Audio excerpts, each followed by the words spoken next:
Be ready, Globe. It's deep.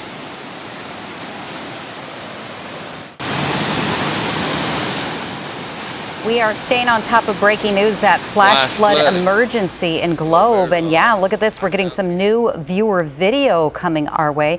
Ian, I know you've been making phone calls to National Weather Service trying to figure out what is going on there. It's pretty intense. Yeah, I just got off the phone with them. They were saying that emergency managers in Globe, they are reporting floodwaters in homes in Globe. Now, this already happened about a month ago or so. They did have a large fire there, and that has stripped a lot of the vegetation, so it doesn't really have anywhere to go.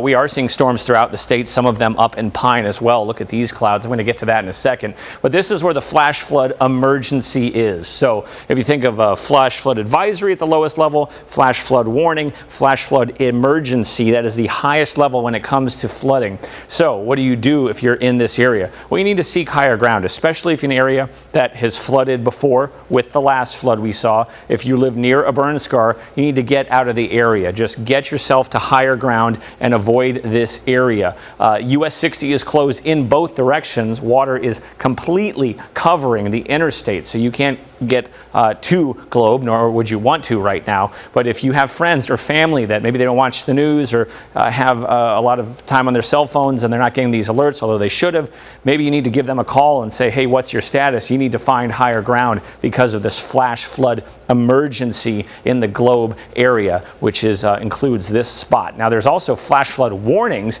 outside of this over by some of the chain lakes. We're going to see some strong storms. Not a ton of rain there right now, but we've seen 3-4 inches just in the past few hours. You put that on top of an area that's seen wildfire and you're going to have big problems. Let's move to the north a bit. Cave Creek, Black Canyon City, we're seeing heavy rain, severe thunderstorm warnings. This now includes Cave Creek, and we could see very strong winds, 60-mile-per-hour winds, hail, deadly lightning, and heavy rain. Some showers trying to make it into town. Ahwatukee, I think you guys are going to see some of these as well. Maybe Chandler in the southeast valley, and then a couple sprouting up just north of the 101.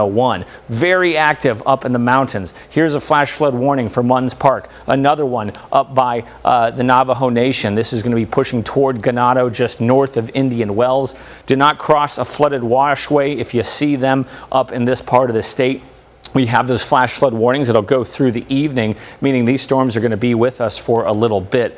Our main threats will be flooding, but we could also see some hail and some damaging winds. Let's roll through Futurecast. Most of those storms will be in the northern part of the state and east of the valley, but I think we will see some pop up in town.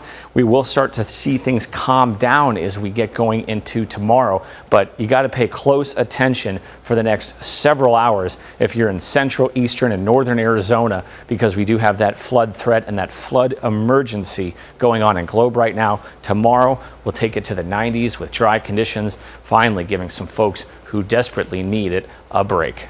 Yeah, no kidding, Ian. My goodness. Thank you so much for helping break that down for us.